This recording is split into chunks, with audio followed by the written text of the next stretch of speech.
Welcome to The Guys Review, where we review media, products, and experiences. Tucker farted and cleared the room. Does that explain why no one else is here? Yeah, it's just me and you. It is just me and you. My name is Steve, and I'm one of your two co-hosts today. Chris is not here, and Tucker had to go to work due to a police matter in Opelika. It's a murder. I'll call it murder. Yeah. So it's Chris. It's Steven and Trey today. That's it. Jesus. No Chris. Yeah. Even though this is his movie. Yeah. He picked this one. That's all right. It was good seeing it for the first time. No, I agree. Today we're going to be reviewing the movie Platoon, the 86 Oliver Stone epic, really. I don't know anything else Oliver Stone's done. I know the name. I know it's very famous. And apparently when this came out, he expected it to fail. Like his first two movies had failed. Somehow he got financed to do this one and to go, take $6 million or whatever and go shoot in Cambodia or wherever he shot, and it succeeded. Do you think they have ladyboys in Cambodia? Oh yeah, for sure. Really? 100%. Okay. I'm not going to go into why I know that, but that's not the point here. Yeah, that's fair. Don't ask, don't tell. Exactly. So before we get into the movie, let's discuss a little bit about our weeks and what's been going on. And I guess, Trey, we'll start with you. Yeah. Since you're the only other person here besides me. Yeah. The guy that threatened to kill me multiple times has finally been arrested. Yay. Yeah. Congratulations. Thank you. You get to live. Yeah. Well, I was going to live anyways. It's either me or him. It's going to be me. That's fair. All right.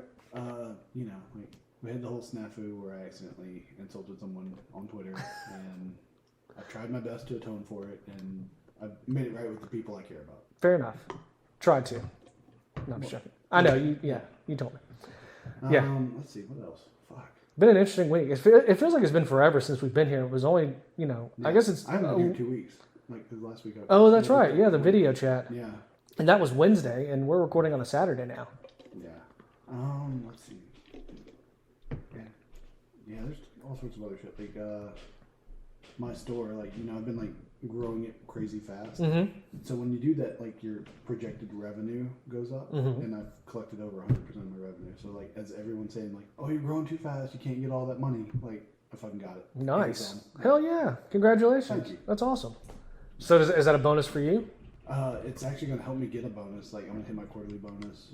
So that, and if I can keep growing it, honestly, if I can grow this I have been for the next 6 months, I'm going to ask for another big raise. Nice. Yeah. That's fair. Congratulations. Thank you. I appreciate it. How was Christmas and New Year's? It was great. Huck's first time, New Year's we didn't do anything because he was too little. Yeah. But Christmas, it was great. He doesn't understand anything. He's 6 months old. Right, yeah. But, Shiny paper, crinkly things. Yeah. Yeah. That's cool. Yeah, but it's great. Okay. How was yours? It's been a crazy couple, I guess, week and a half. We traveled to visit my wife's family, her grandparents. She still has two grandparents that are alive on her mom's parents. And so we drove up there Friday night on Christmas Eve, saw one half of her family, went to her grandparents' house, went to bed, woke up to that next morning to her mom waking us up saying, Abby, my daughter, has a cough and a fever. And she's hyper vigilant, with everything's going around with coronavirus and all that. So we got there at 6 o'clock on Friday night, and we were out the door 9:30 Saturday morning, Christmas Day. So they threw you out? Well, no. Actually, his mom made us leave. Oh, okay. I'm not gonna lie, she didn't seem like she gave a shit. She was like, "Do y'all want coffee?" And my mother-in-law was just like, "Stay out of the room, Mom." She's like, "I can make you pancakes." She's like, "Go away! Stop being around them." She literally told me, I had to walk through the house to get outside, and my wife's mother was like, "Don't breathe in the house. Don't breathe in the common areas." And I'm wearing a mask. We literally did. No kids are going to listen to this. We set up Santa Claus Friday night before going to bed, right? Mm-hmm. Well, when we get woken up that morning, we had to then go into the living room, take off Santa Claus, and we took it all to her where my daughter was upstairs. She was awake, but she was sick. And so we told her Santa to come, but we're going to bring it upstairs for you to look at and play with. And we did all that, and then immediately took it all back up and took it all downstairs out the door. So yeah, she ended up having the flu, by the way, to clarify. She did not have coronavirus. She was diagnosed on Monday with the flu. She was just sick all week. I was diagnosed Tuesday with the flu. I've been sick, but obviously I'm better now. She's better now. And then Ashley had a fever one night, and that's it. She had a bit of a cough. She had a fever one night and never had any other symptoms. I had a fever and I was achy. Well, do you think a little like, bit of she cough. even had a food already? Oh, God, someone calling Abby's computer. Sorry about that, y'all. Apologies. I was one of her friends trying to FaceTime her. So, anyways, yeah, that was not a fun Christmas. Sorry, it's one you'll remember though. I guess so, man. Well, we had a weird thing when we first got married, like 10 years ago. We had like 3 years in a row where like I got sick on Christmas one year, Ashley got sick on Christmas, and then like I got sick again. Like, Oh wow. it was really weird, like just years in a row. And so now this happened. I didn't get to see my family. That sucks. We went straight home. So we're gonna try to catch up with them here in a couple of weeks. And you know, it's just yeah.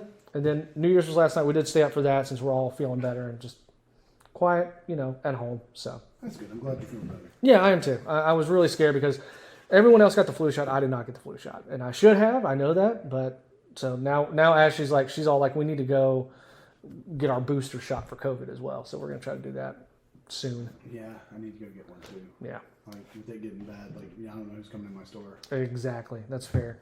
Going back to work, I will say, I'm not gonna lie, having a full week off, like this is we've been off since last Friday, I guess. I was supposed to work 2 days this week, but yeah, even being sick, it was nice to just relax and just have literally a long break. I really enjoyed it. So, Okay. let's see. All right, moving on. What do we got? We got if I can Any fan find, mail? we do have some fan mail if it'll play. Now I don't know how this is going to work because it's two from Marcus, and I believe one is directed towards Tucker. I think that's fair. I mean, So- I think that he is very much developing a rivalry with Marcus, much like mine and Al's. God. You know, Al and I are gonna like have like a knife fight in like an alley. So like one day that's gonna happen. That's gonna be the weirdest knife fight. Like, I don't know. Y'all look alike. It's uncanny. Oh, I gotta ask real fast before we move on to this. Why did you leave last week again? The meet and greet? Like my delivery guys were like hung up and like couldn't get back to the store and stuff, so I had to like disappear. I was Have you there- listened to the episode? No. You should. Yeah, I know Al told me to go fuck myself. A couple of times. Really? A couple of times. Al, I thought you were better than that. That's pretty childish. Hence the irony. I get it. It's palpable here. It is. All right, here we go. On to the fan mail. This is from Marcus in Sweden. Hello, y'all. Hope the holidays has been good. I have a couple of easy jokes for you. What rhymes with orange? No, it do not. Explanation. What don't rhyme with orange? I have no idea what that means. Okay. Okay. If you think regular meatballs are expensive, try deer balls. They're under $1. That is one of my jokes. That's one of the ones. Is that really? It is. Is that in your repertoire? It is. Oh, fuck. Oh, I don't know about Oh, that one. man.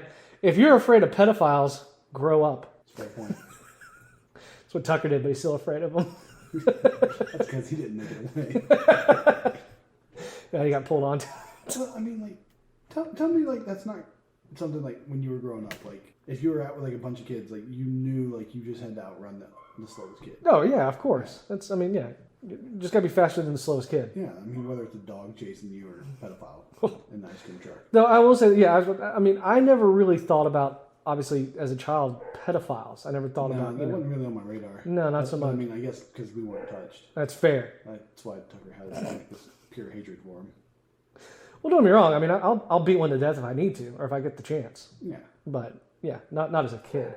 I do remember though, there was a guy in Vestavia. This is so creepy. He was the ice cream truck driver, okay? Ugh. But I don't think he ever touched the kid or anything like that, or at least wasn't convicted for it. I mean, there were no rumors. But he had a very dirty sense of humor. Like, I remember being like 17 and he would come into my buddy's gas station and he had one of those aprons that he'd pull up and had a big dick on it. Oh. Yeah. Oh. Yeah, in the ice cream truck. Okay. All right. Now, I don't think he ever saw it as a kid. I remember him growing up as the ice cream guy, and I never saw it as a child. But when I got, 17, 18 years old, junior, senior in high school, he tells all the dirty jokes and everything. Do you remember at early part of this year, or past year, I guess today is technically a new year.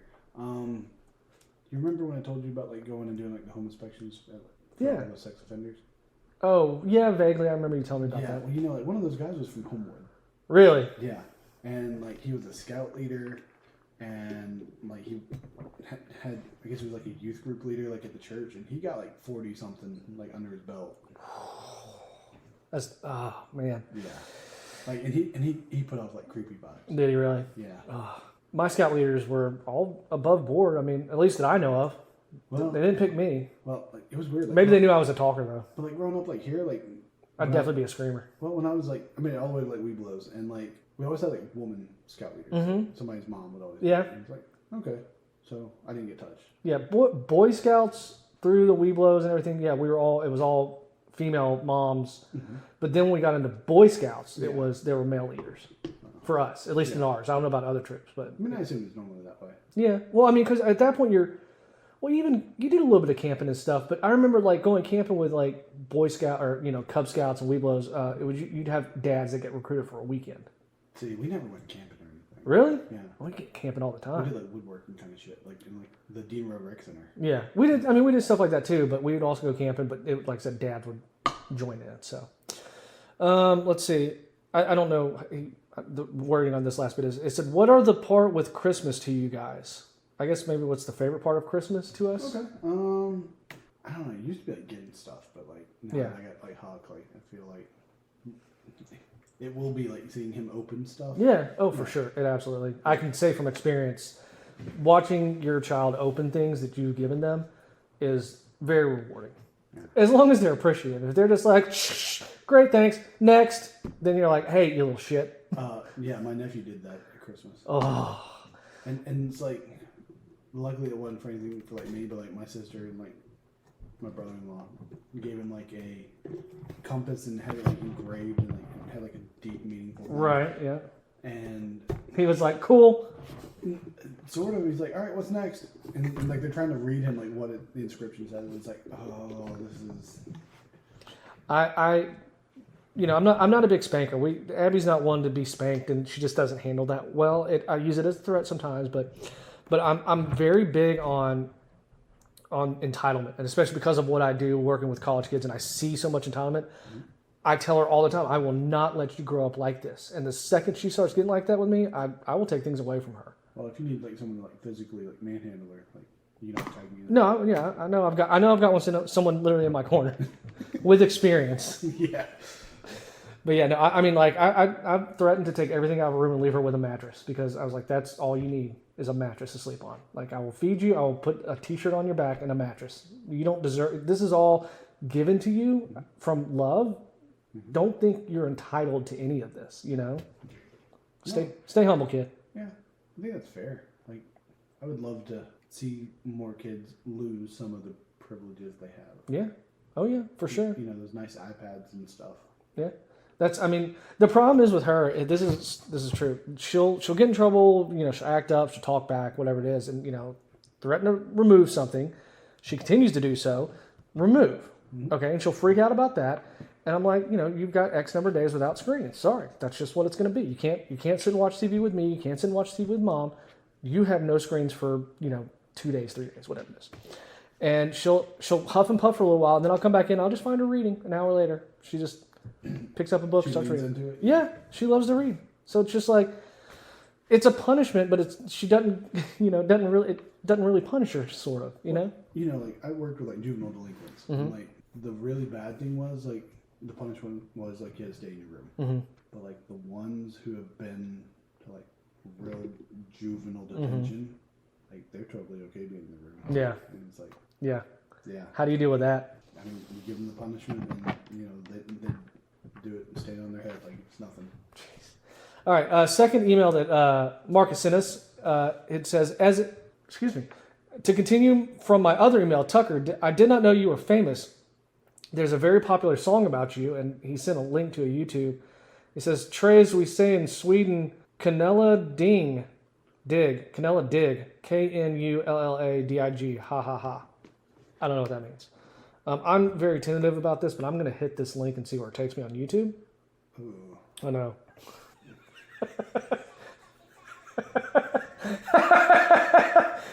And this is another episode we can never monetize. That's pretty well played. It is. Oh my God. I'm just saying, can we ever have an episode where we don't violate? Probably not. Buddies? Probably not. And I want to, so since we're kind of end of the year and I guess beginning of the new year, Let me do a quick overview. Well, I guess I'll save that for the end about some of our numbers and what I'm impressed with this year. So, okay, you got anything else to add? Fuck you, Al. Jesus Christ. Well done. Thank you. Well, you know. All right, here we go. Moving into it. Platoon. Written and directed by Oliver Stone. It stars Tom Berenger, Willem Dafoe, Charlie Sheen. It was released. This is kind of. You left off Johnny Depp, who's probably the most successful actor like of anyone. In all of them, I know he was, and he didn't show up till halfway through the movie. I know. It was released on December 24th, 1986. I can't imagine releasing this. It's a great Christmas movie. It's right up there with Die Hard. You know. Budget $6 million, which is 15.2 in today's money. Box office $138 million, which is $351 million in 2021 too. When I did this. Ratings: IMDb gave it an 8.1 out of 10. Rotten Tomatoes has it at 87%. Metacritic had it at 92%. Google users, you got to guess? I'm gonna go 90. 91. Yeah. Well played. Well, thank you. I have to ask, and I'd have to go back and look. Can you think of any time that Metacritic was higher than what the Google users have said? Because I cannot. Metacritic higher than Google users. Usually Google users are higher than all the other ratings. I'll tell you one that will probably be the case, and this one I started watching the other night. It's called The Headhunter, and it is fucking awful. Really? It is like 1,000% awful. And you think the Metacritic will be higher than the Google users? I do, and I say that because it's going to have a small sample size because there were like 18 like votes for like Rotten Tomatoes, Right. And like they gave it like a really good score, and like I'm like 10 minutes in that movie, and like I had to turn it off. I paid $5 for it, and I don't know if I'm gonna. Why did you start watching it? Because like it had like a really high Rotten Tomato score. It's like, okay, I've never heard of it. It Okay. sounds interesting. It sounds and you know, sort of like a Viking going around like cutting off heads of monsters. Like, Okay. all right, like I'll lean in. Yeah, why not? Let's see. I meant to mention this earlier, talking about my week. I've been binging on Lovecraftian horror movies this week also. I remember you saying that to us, and it was like, okay, I've never been big on like Lovecraft. Yeah. So it's like I didn't realize that I liked it until an episode of Time Suck that he explained what it was. And I was like, holy shit, I've loved that stuff my whole life. You know? what is it? I mean, like, It's cosmic horror. It's like Stranger Things. like you're worried about aliens coming to get you, kind of shit. Not necessarily aliens. A lot of it is like, I think one of the best ones I watched that really it's called Underwater, and it's basically that there are these old gods that are older than people, and that ancient people used to worship them. But as these gods have gone to sleep, and as we moved on, we've forgotten about them, and so now it's this unknowable, unspeakable horror when they come back, and they literally have. I mean, we are ants to them, so they step on us without even a thought. But of course, you're seeing it from the human's point of view of fear and terror, and it's really cool. I enjoy it. What'd you watch it on? A lot of it I streamed on that Fire Stick. Okay, so I can't even watch it. Yeah, but I can get you a Fire Stick. Some of them are, I'm sure, out in other things. Just I mean, I guess, but like, where do you get a Fire Stick now? Like, I don't. Amazon. Thrift stores? Yeah, it's $15 on Amazon. You get a new one. Like a thrift store? Probably, Goodwill? maybe. I don't know if people are reselling these Do things. poor people still shop at Walmart? I'm sure they do. Okay. I mean, I still do. So Okay. occasionally. Okay, sorry. Back to this film. No more Lovecraft. I just find it fun. Yeah. Okay. The film was nominated for 8 Academy Awards at the 59th Academy Awards. It won four, including Best Picture, Best Director, Best Sound, and Best Film Editing. In 2019, the film was selected for preservation in the United States National Film Registry by the Library of Congress.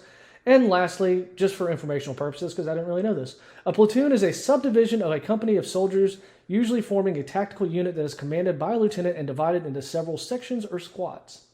So, Trey, first time you saw the movie? Yesterday. Yep, today for me. I actually thought I had seen this, but it turns out I was thinking of Full Metal Jacket. I was just getting confused. It's just I know that iconic cover art, though. You know, the guy with his hands up. So, All right, so I'm looking at it. Oliver Stone's done some stuff I've seen. like, Well, he did Scarface. I'm yeah, not a big duh. Scarface fan. Like Wall Street. yeah. Did Savages, Born on the 4th of July, which is part of the reason like I was never in like Vietnam movies. I think that, so I didn't put this in there. This is actually a start of a trilogy of Vietnam movies, and I think that's another one of them, obviously. I can't remember what the third one is. I don't know what the other one is. Gotcha. All right. No worries. Yeah, I'm still looking at him. He's got a lot of stuff. Yeah, I know the name. He's prolific. Yeah. Okay, the film opens to black and white text, Rejoice, O young man, in thy youth, by Ecclesiastes. At an airfield, new recruits are getting off the plane. They observe body bags being loaded. They somberly walk by as injured men heckle them. September 1967, Bravo Company, 25th Infantry, somewhere near the Cambodian border. The men are marching through the jungle on patrol. Charlie Sheen's Chris Taylor comes across a dead body, and Sergeant Barnes tells him that he's good and dead. Taylor then collapses with ants on his necks. A resupply helo touches down, and they unload the supplies. Troops are shown cutting grass, working on weapons, tending to wounds, setting up mines. Taylor starts in a voiceover as a letter to his grandma about hell and complaining how hard it is. He's up at 5 a.m., humping all day, and how the new guys are valued less, and that he thinks that he might have made a mistake. The sergeants get report of an ambush, and they argue about who is going out on patrol. The troops are complaining about the patrol, and Sergeant Elias takes the new recruits and clears their gear that they don't need, with some advice from Elias that they take off with a storm rolling in. I'm almost done. No, not really almost. Taylor voiceover complaining about his parents being anonymous and how the guys are at the bottom of the barrel, but they're some of the best guys. Taylor is sent to set claymores. He awakes about 2:30 a.m. with ants and bugs on him. As he's trying to settle back down, he watches as some of the Viet Cong troops come walking through. He looks at his weapon and the other troops unsure what to do as they approach. They trip a claymore and troops wake up and a firefight ensues. Fires, explosions, and tracers are flying everywhere. Another trooper who is hit is screaming in pain when Sergeant Barnes covers his mouth and tells him to shut up and take the pain, much like Tucker's uncle. I just actually added that in. I didn't even put that in there. No, but that's fucking brilliant. Thank you. Taylor is also injured and is worried about dying. Gardner, the other new recruit, does die. Everyone somberly looks away except for Taylor. Sergeant Burns calls him a piece of shit and uses him as an example of what happens when you mess up in a firefight. As they walk out, Elias tells Barnes that he may still be alive if he had a few more days to learn something. So, first little bit. Got any thoughts? It's interesting. It starts pretty hot and heavy. Yeah, I mean, I don't know. I'm very glad, we did not live in a time where you'd be drafted. Yeah. That would suck. Yeah, my dad was in college. Did he get drafted? Uh-uh. Oh, yeah. See, my dad was too. Yeah.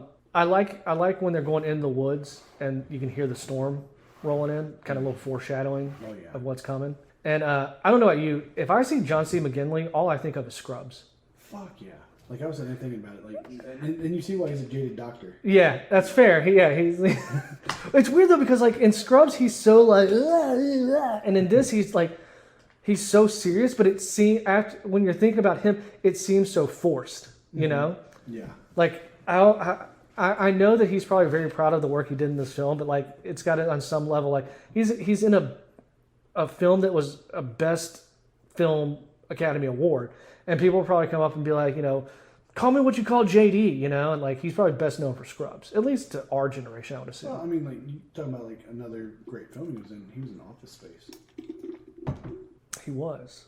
Who did he play in Office Space? I think he was one of the Bobs. You're right, he was one of the Bobs. Very, very good call. Mm-hmm. I just automatically go to Scrubs. I still think of Scrubs, but I'm just saying. You had more of him in Scrubs than you had in either Office Space or even this film. Unpopular opinion, I think that his work in Office Space is better than his work in this movie. I kind of agree with you because, like I said, I feel like he's forcing a lot of his dialogue, almost overacting. Yeah, but I mean, I think maybe, but at the same time, if we were in Vietnam, I'd be flipping the fuck out. It's fair too. Well, we see what happens at the end with him, so that's fair. Okay, so Taylor he's now walking on a base. He catches up with his old platoon and gets pulled for a job. They cut to them pulling their train pots and having to clean them. They ask how he got there, and Taylor says he dropped out of college and volunteered for infantry. King tells him that he's stupid for giving all that up and that the poor are always getting fucked by the rich, just like Tucker. Again, just threw that one in. Except for his uncle wasn't rich. Yeah, never met a rich janitor. Yeah, I mean, he's a homeschool janitor. That's fair. That's true. King takes him to hang out, and Taylor hits an opium pipe. Sergeant Elias is there and has. Are we gonna say it's opium? I mean, that's what I assume it is. That's an opium pipe. Well, they're in Vietnam, quote unquote. Later in the movie, he called them potheads. So it's I think that's a general term. Okay, that's fair. Sergeant Elias is there and has him inhale some smoke through a shotgun. The banter in the barracks and there's banter in the barracks between the troops. Taylor and the others are smoking, dancing, and singing as it fades to black and then back into the jungle. New Year's Day, 1968. They find and investigate an enemy camp. Elias crawls through one of the caves to check as the others keep combing through.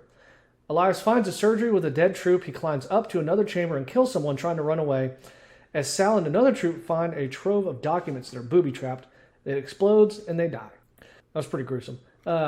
Taylor sees Barnes looking despondent. The LT tells them to move to a village, and when they go, they find him on the way. They find one of their missing troops, Manny, tied to a tree and dead. Barnes is pissed, and Taylor calls him their Ahab that day. They ransack the village and they find some gun. Taylor finds a man and a woman hiding, and he makes the one-legged man dance, shooting at his feet. Bunny then kills the man with the butt of his shotgun, beating him to death. They interrogate another man about the weapons, and he says they don't have a choice; they have to keep them. Barnes kills the. Sorry, it's Abby's friend's trying to get to her. I apologize about that. They interrogate a man about the weapons. He says that they don't have a choice; they always come back. Barnes then kills a woman with him and threatens to kill the man's daughter if he doesn't talk. Elias stops him and they fight. The troops part them and the LT tells them to torch the town and blow the weapons up and move out. Taylor comes across some guys attempting to rape some villagers and thankfully stops them. Yeah, it's not just some villagers. These are like young. Yeah, they were young. They were very young. So going back to the first part when they were pulling the latrine, I don't know if you noticed, did you hear in the background the radio guy? Yeah, Good Morning Vietnam. Good Morning Vietnam. Yeah. That's such a good movie. Yeah, but you know who that is? In real life? Yeah. Adrian Cronauer. Do you know who that is? He's the... Wait, what do you mean? I don't understand the question. What famous person was the Good Morning Vietnam? Like, Robin Williams. Yeah, but in real life, who was it? Oh, it's not... I don't know. Pat Sajak. Really? Yes. No way. Adrian Cronauer is based on Pat Sajak in Vietnam? Yes. I never knew that. Yeah. Wheel of Fortune guy. Holy shit. That's crazy. Right? Wow. Huh. I don't know why. I mean, I've seen the movie 100 times. I guess I've never read the trivia for it now I think about it. I'm usually pretty prolific about... I mean, like, growing up, like, my dad told me about that. It's like, all right, cool. That's cool. Yeah. I like that. When did Good Morning Vietnam come out? Do you know offhand? Had to be after this. Is it? I don't know. I'm going to look it up now. That's fine. Look that up real fast. I like how they also... They do show a lot of the obvious differences. Like, in the scene where... 87. And this came out in... 86, right? Let's see. I can't go back. Yeah, this came out in 86. So that's interesting. I guess that was pretty obviously well known. Well, Oliver Stone wrote this film, and as I was going to get into later, he is a Vietnam vet, so he would have been there when that occurred. So interesting. Mm-hmm. Did you feel like it was very homoerotic, like the relationship that Taylor and Elias had? I believe that anything with Willem Dafoe in it is a little homoerotic. Yeah, but I mean, like... The way that he approached him and made him put the shotgun in his mouth, I mean, it's definitely phallic. Yeah. Okay. I mean, but it's... As long as I didn't feel like I'm the only person that felt that way. There's a bit later on where they have a moment. Mm-hmm. And I was sitting there watching going, are they gonna kiss? But I mean, a lot of dudes, a lot of testosterone, and not a lot of women. Well, I mean, like, you know, when they were in the opium den and like they're sitting there like dancing and stuff. Mm-hmm. Yeah. I mean, like, it's just one step away from somebody kissing somebody. And Elias was dancing with another dude. Well, there was no women there. So well, yeah, that's fair. On the front lines of Vietnam. Like I was saying, though, the part when the LT comes in, they're in the opium den, and then everyone else is in the barracks. Yeah. And so the LT comes in and is chatting with them, and they're all rugged, playing poker, and he's in a Ohio State University shirt, and he's very prim and proper. And I just like the distinction between the two. And I think even from what I understand with my Army friends, I mean, your LT has gone to college. He's, you know, leadership. Exactly. Not these guys that have been out in the field. I think they say that they've earned their position or whatever. Mm-hmm. So, do you find like this movie sort of like between Barnes and Elias, it's sort of like the angel and the devil sitting on your shoulders, 100%. like in metaphor for like America. Oh, yeah. I mean, like, you got like the one who's like pro-war, like doing bad things, and the one who's like more righteous. The Crusader, yes, as he is called. Yeah. No, I 100%. And I think I'll be willing to bet part of Oliver Stone writing this was seeing those two in real life. I'm sure there are people exactly like this over there. Mm-hmm. I think there are probably people exactly like this still, but it's frankly harder to get away with some of the stuff that Barnes got away with. Well, see, I was going to ask like all of this, but you know, since it's just us. It's quieter this way. Yes, it is. Do you identify more? Too bad Tucker's not here. Do you identify more with Barnes or Elias? I think I had something in mind for you, but I mean, like... Tucker's calling me right now. If you button. I know, right? I could try to answer it and see if I can hear it through this. You can try it. It'd be interesting to know. Hey, we're recording. Chris ever get there? Nope. But we're actively... Nope. We're recording. But we are recording, so mind what you say. No. No, I'm going to leave it in. Whatever. Say hello to your listeners. Nice. You're on your way back? Yeah, but I never even got a chance to finish the movie, so I'm not going to be able to jump in. And we appreciate that. Yeah, thanks. It'll make it much easier and much more coherent that way. All right, well, come on back, man. And if we're here, if we're still recording, good to go. All right, bye. I would like to think that I would be the Crusader, but I mean, as this thing shows, war changes people, and I mean, if one of your friends, if you found one of your buddies tied up dead to a tree with a nail in his chest with the, basically what was used for a booby trap, I mean, I'd be pretty pissed too, Yeah. I mean, can you walk that line? Can you be a Crusader a vengeful Crusader? I couldn't. Like, I'm more like level it. Like, I'll be honest with you, in a lot of even modern warfare, like, I'd be okay if like these countries just turned into parking lots.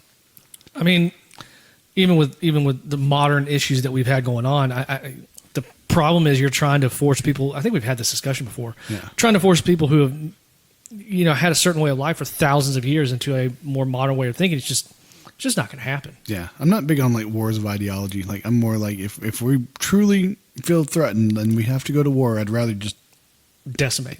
yeah, even the innocents. Like, that's my personal take. Yeah. Yeah, That's fair. I think also when Taylor stops the rape, I think that tells a lot about who he is. Because it's easy for him to have just walked away, which also makes me wonder because Elias was there afterwards and tells him to leave. Yeah, but I think he was already gravitating towards that side though. Who, Elias? I think Taylor was gravitating towards Elias's side, and what I'm getting is it almost seems like Elias knew what was going on and was going to condone the rape. I'm not sure he would have though. Or else then you have a flawed Crusader, and like it's not truly. I guess it would show like the murkiness of exactly. But I mean, he's also. I mean, he is a flawed Crusader because he's human. So therefore, he is flawed. Yes, but at the same time, like you can't lean towards like not killing an innocent woman and then being okay with like her daughter being raped. Right. Yeah. Like, especially when she's like 10. Yeah. Yeah, that's fair too. Okay. You got anything else? Well, I think it was more of a. It could be an interesting sort of foreshadowing, like telling Taylor not to get on the bad side of those that were on Barnes' side because he thinks that there's going to be there could be some that's fair friendly fire kind of incident. Just hey, leave them alone. Yeah. Don't bring it upon yourself. Mm-hmm. At the base camp, Elias and the LT are talking to the captain about what happened at the village. They're told that they're going back to the bunker complex, and the troops discuss who was right. LT tells Barnes not to worry about Elias. Obviously, the troops are divided, and Barnes has a long pause. Taylor and Elias talk, and Elias says that they're going to lose. Taylor's voice tells us that he struggles to maintain his sanity. What's right and wrong? The divide in the troops. I'm going to throw this right now. Yeah, do it. The bit where Barnes pauses and looks. Now, this is the first time I'm ever watching this movie, and so I made a note here at the time that happened. I said, not knowing the ending, I think when Barnes pauses right there, that's when he decided he knew he was going to kill Elias. Yeah, 100%. That's the way it comes across in the movie. Yeah, that's just yeah. Taylor's voice tells us that he struggles to maintain his sanity. What's right and wrong, and the divide in the troops. They move through the jungle on patrol when they're ambushed. They start returning fire as men are hit. Taylor crawls to help. Elias, Barnes, and the LT argue how to react, ultimately going with Barnes' plan. Mortar rounds start falling on the troops, and they fall back, needing medics. Elias takes 2 guys and Taylor follows. Barnes berates the LT for giving back coordinates, and Elias tells him what to do and takes off. Barnes tells them to pull back and that he'd get Elias. Taylor gets 2 as Barnes arrives and sends them back. He moves towards Elias. He moves to Elias. Elias is moving very quietly as the Viet Cong run. Elias engages and kills some of them. Barnes continues to follow. Taylor arrives back but goes back into the jungle looking for Elias and Barnes. Barnes shoulders his rifle at Elias. They stare at each other face to face and have a moment. Elias's face drops and Barnes shoots him in the chest. Barnes meets Taylor on the way back and tells him that Elias is dead, and they move out. They move to the rescue helos and they start moving bodies. As they're flying, Taylor sees Elias running. Barnes can't believe it. The LT tells him to go back, and Elias is running and bloody with tons of Viet Cong chasing after him. He falls and he crawls while being shot at as the helos make gun runs trying to help out. On his knees, Elias reaches up and collapses. Taylor looks at Barnes, and Barnes turns away. Pretty iconic moment. Yeah. I'm going to say this. I don't know why. I never knew that was Willem Dafoe doing that. Really? That was him reaching up. That's pretty iconic for him. Oh, yeah. This is a man that also played Jesus. Do what? He also played Jesus. Really? And what? Let's look. I don't even know the name of the movie. I just know he played Jesus. While you're looking at that, I will say that I do think, I mean, as much as there's some moral ambiguity and, all that stuff, I think that these... The Last Temptation of Christ. Oh, okay. There you go. This is a pretty straightforward movie. I think the moral questions are fairly blunt and obvious. Even though we were just talking about the delicacies of, I feel like there's more nuance to it, though. Like the loss of innocence when Taylor takes care of Barnes. Mm-hmm. I feel like maybe Vietnam caused him to lose that innocence. Mm-hmm. Oh, absolutely, 100%. Yeah. The bloodier he gets, the bloodier he wants things to be. Yeah. I really, really like the cinematography of the whole thing when Barnes goes after Elias.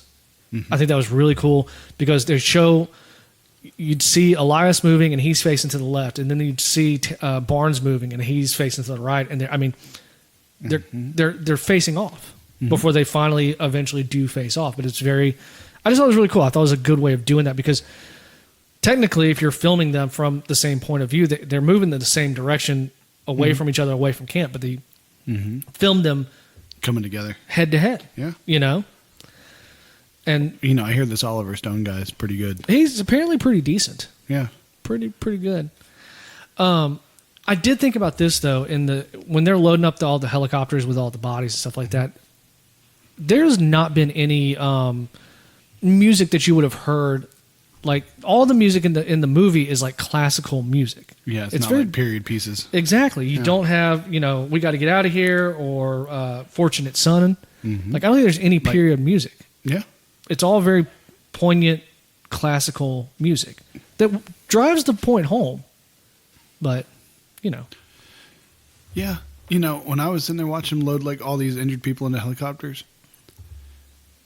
it just makes you wonder if anyone actually fell out of a helicopter while wounded. I mean, like, seriously, like, it's like, people start shooting at the helicopter, you sort of like weaving, like somebody just sort of tips out. Especially people like half their body blown off. I mean, like, like one of their legs is still amputated next to them. It just rolls out. Yeah. Or them. Yeah. Well, I think they're strapped in, but I again, I don't think there's a lot of spoiler alerts in this since it's a 40-plus-year-old movie, but, to jump ahead a little bit, when King, the black guy, when he left, David Keith or whatever, I fully expected either the helicopter to explode or like them to get shot at and you see him fall out. I fully expected that to happen. Yeah, I mean, like he's finally getting out, and then he's finally getting out. Then you never truly leave. Exactly. Yeah. Just he's like walking back, and he does that last look over his shoulder with the sack, and like his head explodes. Mm-hmm. Yeah. Enabling more rage from Taylor and just all that stuff. But I guess they have to have some goodwill. Yeah. Maybe. Seeing this movie really makes you wonder the big question, like, when did Forrest Whitaker's eye get fucked up? I think it's just a lazy eye, isn't it? Yeah, but it was working fine in this thing. Well, I mean, he got older, he got tired. It's lazy. Yeah. The other one's just working harder. Hey, he's got an Academy Award, so I mean, yeah. Jeez.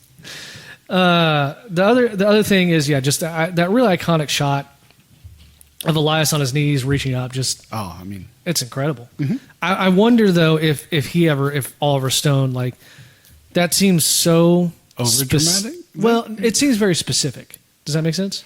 Like he might have seen it. Like he might have actually seen something like that actually happen. Yeah, I mean that's got to be tough. I mean, like, and then, like, in all that, like, all the people of that platoon, like, see one of their own still down there, and like being tracked by that, and like they double back, like, and, you know, they're using a machine gun trying to like take the other guys out, and like there's nothing you can do. It's a helplessness. I don't even think I would say Vietnam would probably be the last war that we've been in. That, I mean, I guess it's similar to the Middle Eastern War, mm-hmm. but just like, I don't know. There's so much that's advanced from the late '60s to, you know, the mid '90s. Oh yeah. While the indigenous people of that area that we're fighting against were well adapted to that, our technology has grown so much where we got, you know, UAVs and drones and things like that. And mm-hmm. I just don't, I hope there's never another war like that, just because, I mean, the human cost of it, you know?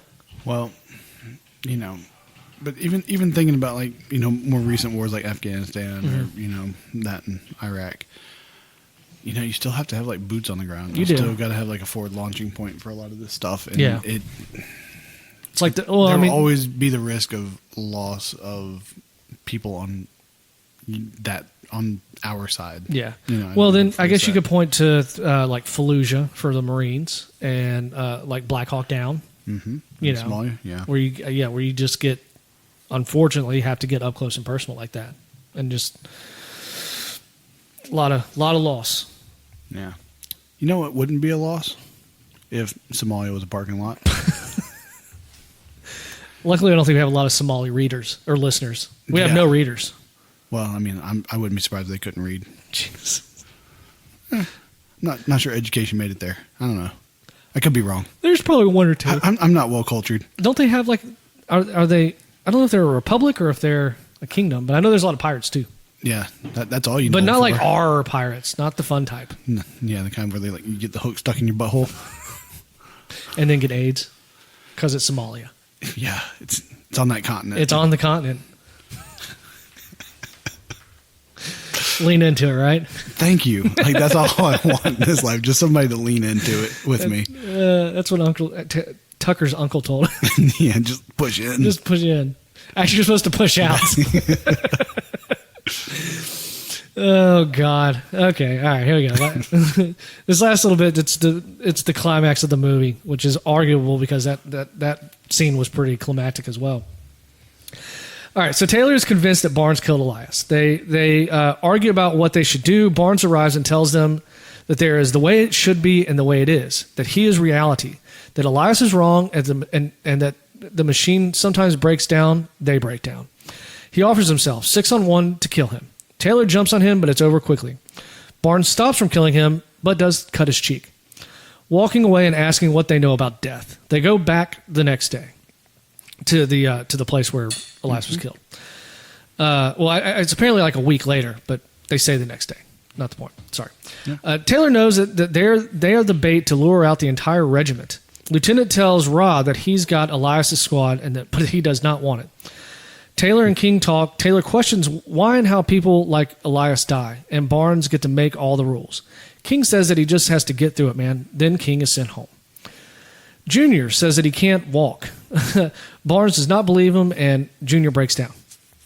O'Neill asks for leave to go to Hawaii. I think he said with his wife, which Barnes denies. And then O'Neill is worried about that he won't make it out alive, and Barnes tells him that everybody has to die. This guy's just going fucking bananas.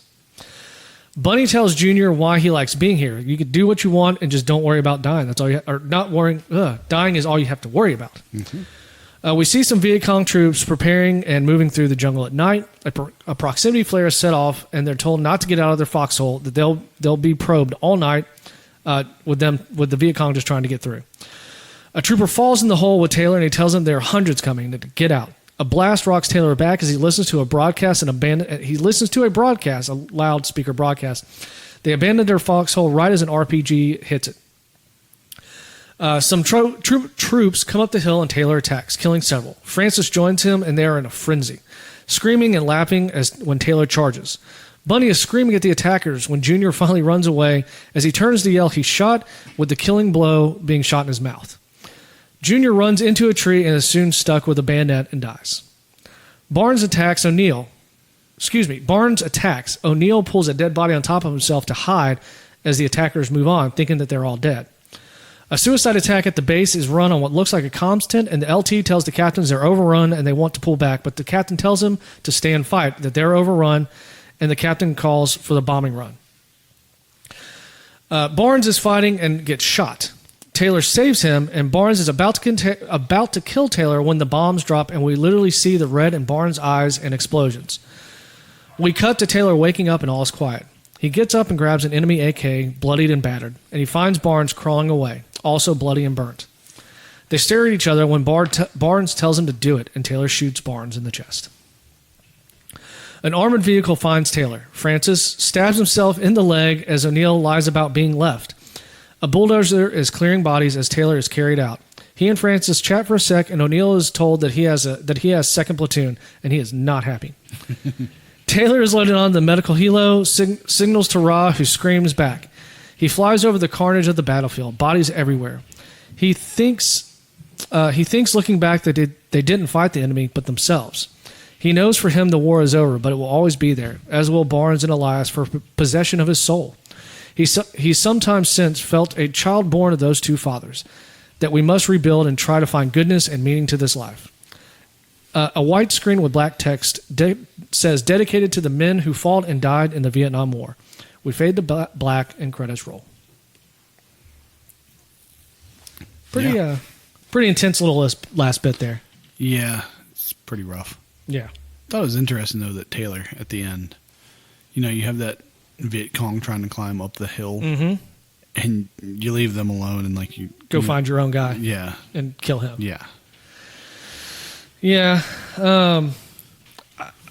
That scene with Barnes in the opium den, that would have been an Academy Award. And I'm saying that as just that was some of the best acting I've seen in this whole movie, and it was really, really good. It was surprisingly good. It was. That whole battle scene, considering the age that it was shot, it's 30 plus years ago or whatever, and that whole, or 40, no, almost 40, that battle scene felt just chaotic and real, It's no Saving Private Ryan, which is also now 20 years old, but it's just... Well, Saving Private Ryan, there's so much more technology that can go into making a movie like that. Well, yeah, I think that's only 20 years later. Yeah, but you're right. Well, that's a long time. That's fair, too. I guess, look at... 20 years from some point, they invented the cell phone. Fair enough. Somebody's probably using a rotary phone. Oh, that's not fucking creepy. Oh, Jesus Christ. Tucker's here, and he's just creeping us out from the door. Yeah. I don't know why he's shaking a small dick at us. It's cold outside. It's not. It's like 90 degrees. It's like 80 degrees. It's 75 according to my watch right now. I do wonder... Actually, I kind of wish he was in here. I don't. Yeah, that's fair. I do wonder how real, the whole thing with Barnes killing Elias and then Taylor killing Barnes, do you think that was common? Do you think actually... Friendly fire? No. Do you think something like that? Not friendly fire. Friendly fire is accident. I'm talking this is... Well, do you think it happened? Did it happen? Probably yes. Is it common? Probably not. I would think in the greater scheme, the evil that's still on your side is still on your side. It's fair. Also, you would think that the whole thing about the military, and I remember a buddy of mine telling me this one time.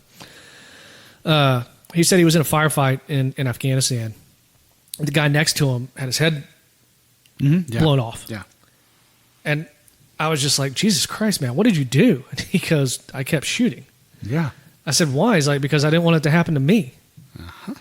And I was just like, I said, but you didn't like try to help. He's like, no, I couldn't help him. What the fuck are you gonna do if you don't have a head? I know, I know. But it's just like self-preservation is a very interesting. But it's also notion. The military mentality. What they're drilled to do is to follow orders, keep doing your thing, no matter what. I mean, like these are your brothers next to you, but if his head explodes, you keep shooting, you keep doing, and you're supposed to follow orders. So the two sergeants clashing, and you see the division, the guys below them. I don't know. But think about it. It feels very dramatic, which I understand why. But I wonder if it does happen, if it's this much of a dichotomy, and do they ever come back together? Well, just the Army in general, like that idea behind like basic training. You put everybody in like a uniform, mm-hmm. and people lose their individuality, mm-hmm. and that personal identity is lost, and it becomes more of like a collective. Mm-hmm. That's why they punish people together and do all this stuff.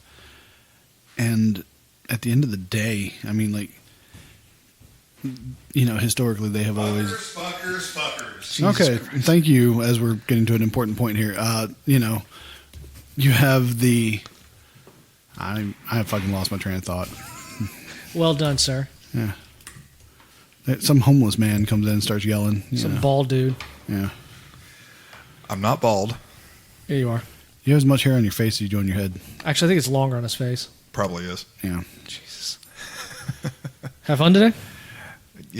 That's one word for it. Yeah. Well, you know who did it. Yes. Okay. Do you have him? No. Talk about it off the podcast. Yeah, that's fair. But yeah, full disclosure, I didn't get to finish the movie. That's fine. We're at the end of it anyways. Yeah. Damn it. But yeah, like the whole idea though is like they break all these people down mm-hmm. so that they're conditioned to this response. And then like here lately they've sort of softened a lot of these things like, in basic training, and like traditional military people don't like it. Yeah. Because you have to be precise. Mm-hmm. And that's part of breaking that down and rebuilding for the military. Yeah. I mean, it's not supposed to be about the individual. That's the whole point of it. You agree? From what little I've heard, yes. Yeah. It's a good thing you came in at the very end. I mean, sort of like Police Academy too. Yeah. I mean, seriously.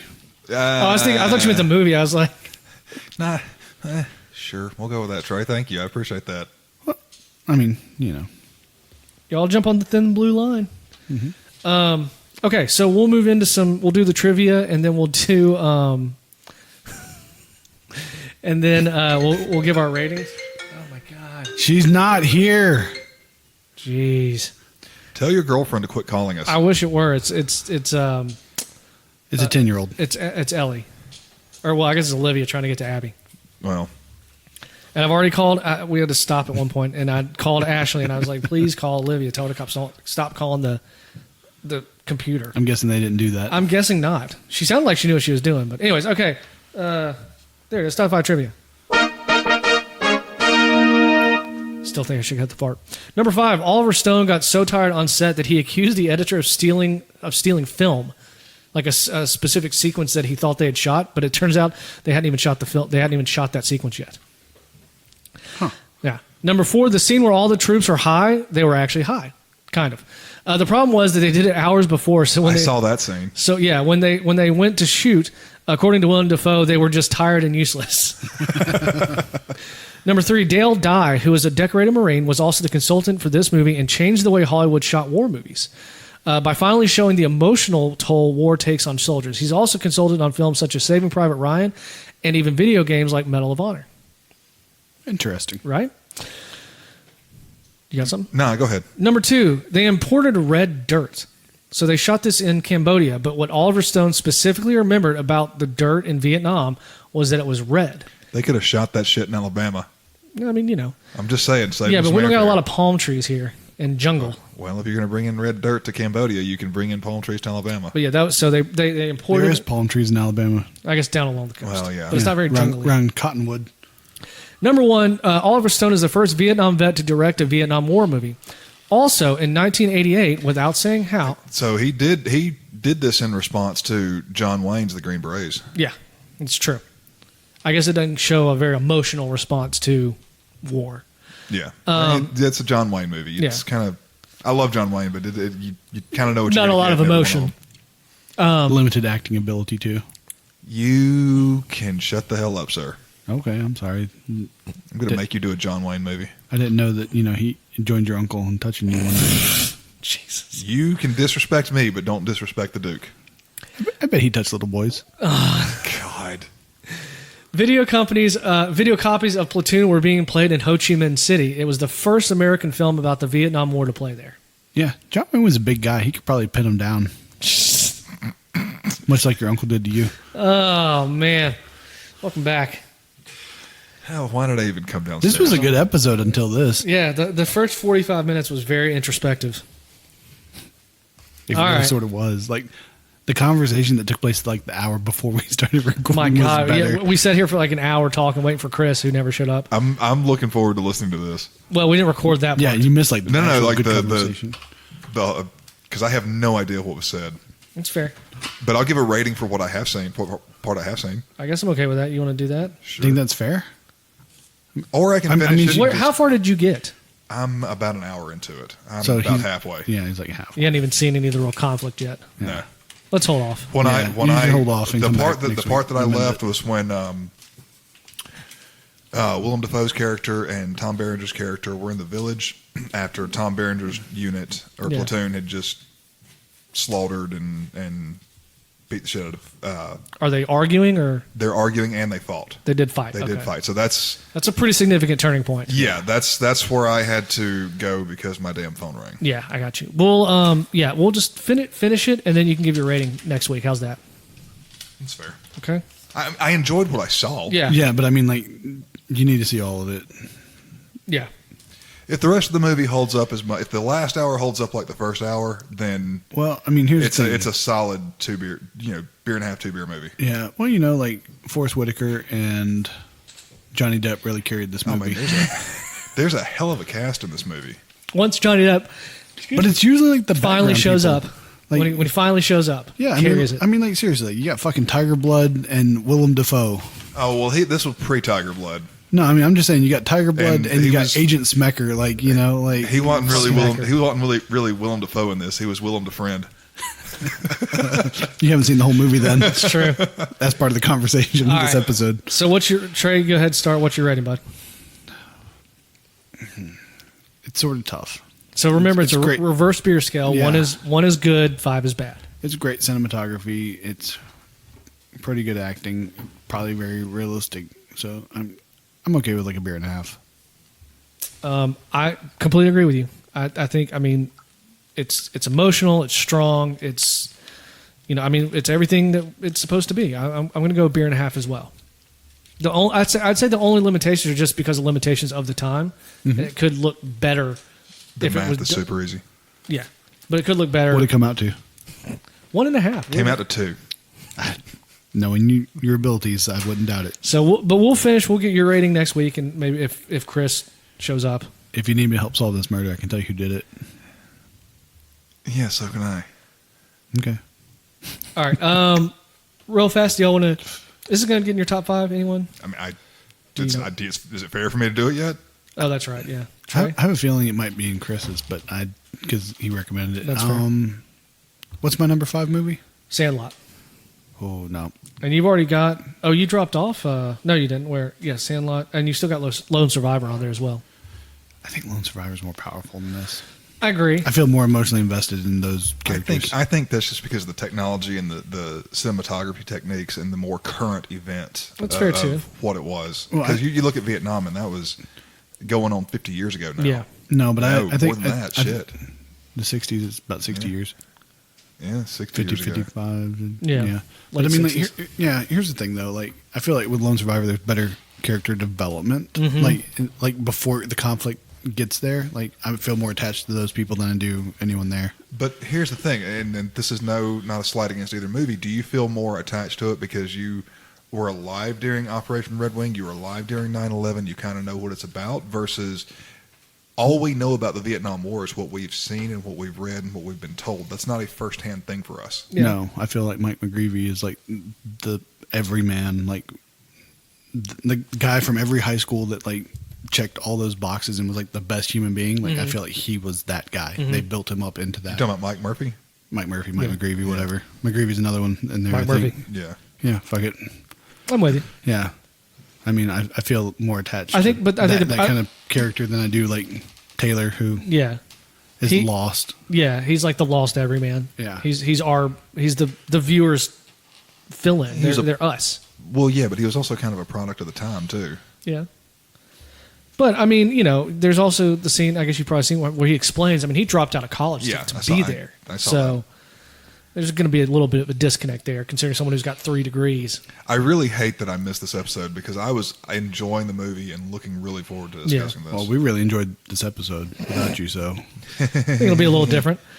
But okay, so we're not going to do. It's not going to get in my top 5. I mean, it's good. It's a really solid movie, but there are other things. I think I'm not a huge war fan. But like I mean, if we do Saving Private Ryan, that would be in my top 5. Yeah, for sure. I think it's just one of the best movies ever made. Kind of period. Just everything, development. The one time I saw it, I didn't like super love it. I don't feel really? Yeah. That opening 20-minute scene on in Normandy D-Day. Mm-hmm. Yeah, but I just don't feel that I get the hype that everyone else puts on it. I have a very weird connection to just World War II in general. It's something that my dad and I share. And so it means a lot to me. Mm-hmm. And so World War II video games, movies, I love all of them. Have you got the new Call of Duty? I have not. But it's not World War II. It's Pacific Islander. Is it? Mm-hmm. I don't know, man. I haven't looked at a lot of video games recently. I'll look into it. Mm-hmm. Well, do you want to share anything? Anything to add before we wrap this up? I should be here next week, but other than that, that's really all I got. This was Chris's pick. I don't know if we have a specific order, but we're going to let, we're just going to go into go around the table like this, go clockwise. Yeah, that's fine. Trey, you have any idea what you want to do next week? Oh, sorry to put you on the spot. Yeah, I might pick like The Headhunter. The Headhunter. Yeah, that shitty movie I got to fucking watch or else I'm going to lose my $5. I mean, you're going to lose the $5 regardless, but what is this? Something about some shitty movie called The Headhunter. It's an hour and 12 minutes. So it's like it looks Viking-ish or something? Yeah. What's it on? It's on Amazon Prime for $5. But it'll be on that Fire Stick. Get off my fucking phone. Click the all view options or whatever. No, because I'm looking at the ratings. 94% on Rotten Tomatoes against 5.4 on IMDb. Oof. What, you want to see this? The trailer thing? Back out of that. Here, now you can touch my phone. Jesus Christ. It's like fucking COVID hands. That's all. Oh, God damn, it's on Apple TV for $5 too. Yeah. Dude, it's going to be on. It's going to be $5. Fire Stick. The Fire Stick you have. Yeah, these motherfuckers need it, man. Like, they've barely made their money back on this. Like, seriously, like, it cost them like $30,000 and like, I think like worldwide release, like they've made like 40. So is it safe to say it's probably worse than Double Dragon? I mean, 10 minutes in, I'm struggling to push through it. So you've already paid for it. Yeah. And my 30 hours is running out, like, by the moment. But you're going to finish it, by God. Yeah, I went back this morning and tried to watch it. So we're going to do that next week? No, I mean, like, that's, if you put gun to my head right now, like, that would be my nomination. We'll give you some time. Yeah. Just let us know. We'll get to it. No big deal. Who didn't have a turn here recently? Chris didn't. Yeah, who else didn't? I mean, like, I hadn't picked one in a while. Yeah. Let somebody else do it. I nominated, like, Drunk, Brilliant, Stone Dead. That's fair. Okay, Tucker. Because I did Home Alone and the. All right. Well, let me think on it, and I'll get up with you guys. You know what we could do? I'm Your Huckleberry. Ooh, it's a good fucking movie. That's not bad. That's not bad at all. I mean, if not, that might be my nomination. Actually, no. I think I'm good with that. I'm good with Tombstone. It's such a great movie. It is. It really is. We're doing Tombstone. Nice. All right, there you go. Tombstone it is for next week. Gives me the excuse to watch that movie for probably the 100th time. Oh, you're only on 100? Do what? You're only on 100? I mean, at least. Like I said, I think I saw it one time back in like middle school, like when it came on. If it makes it any better for you to watch this, Billy Bob Thornton's in it. I knew that He part. is. I've seen that scene. I think you've shown me that scene multiple times. You gonna do something or just stand there and bleed?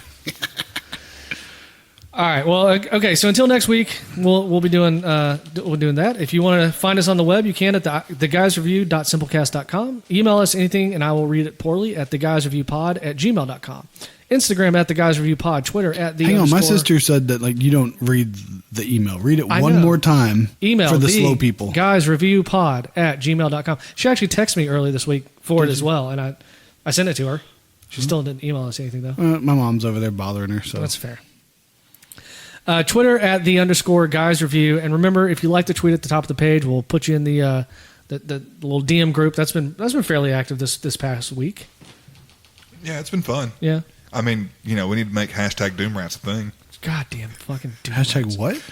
You missed a whole thing about somebody taught some scientists taught rats how to play Doom. Yeah, no, I saw that. That was in the thing. Yeah, #DoomRats. Fucking dumb. It was so annoying. Go back and find it. It was so hilarious. Annoying. Him and think of ants writing pseudos. No, I mean like I saw that y'all talking about it. I mean like it was just like okay. Him and Justin fucking Trollinger. Yeah. God damn. So annoying.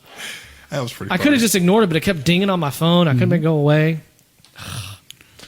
Did Nick Justin, I got you, man. #DoomRats. Did Nick ever send a picture of his brother I was making fun of that day? Nick? Yeah. No, I don't think so.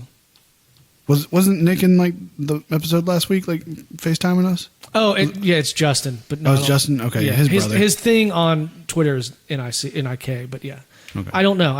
He didn't send a picture to me. I don't remember you making fun of his brother though. I don't either. But you made fun of a lot of people recently, and so some with better reactions than others. Easy. But yeah, no. Yeah, I actually tried to apologize for that. He did, and I rarely do that. He did at the beginning of the show. No, I mean like to that person. I actually guy. tried to apologize. I know. It's all good. Water under the bridge. Yep. All right. Just like a troll under the bridge. Facebook.com/ oh, what are we talking about? Polish people now? Facebook.com. Why bring Whitney into this? My wife will beat your ass. She's got to catch me first. / the Guys Review She'll Pod. headbutt you with that big ass fucking noggin. Holds all that knowledge. Please subscribe, rate, and review us wherever you get your podcast from. Y'all got anything else you want to add? Oh, I got like Happy New Year. There's a podcast I followed, and like he went to this new podcast thing, and like it had a whole bunch more like listeners. So we might look at something like that at some point. Did he get bought by somebody and he's on a network now? He moved it from like one hosting site to another. Yeah, and he's getting more coverage now. Yeah, it's like Podcast One or some shit. Huh? Yeah, we'll look at it. I'll send it to you. Yeah, let me know. Cool. Yeah. All right. Well, hopefully Chris will be here next week. But on behalf of Trey, Tucker, and myself, Steven, this has been another episode of The Guys Review.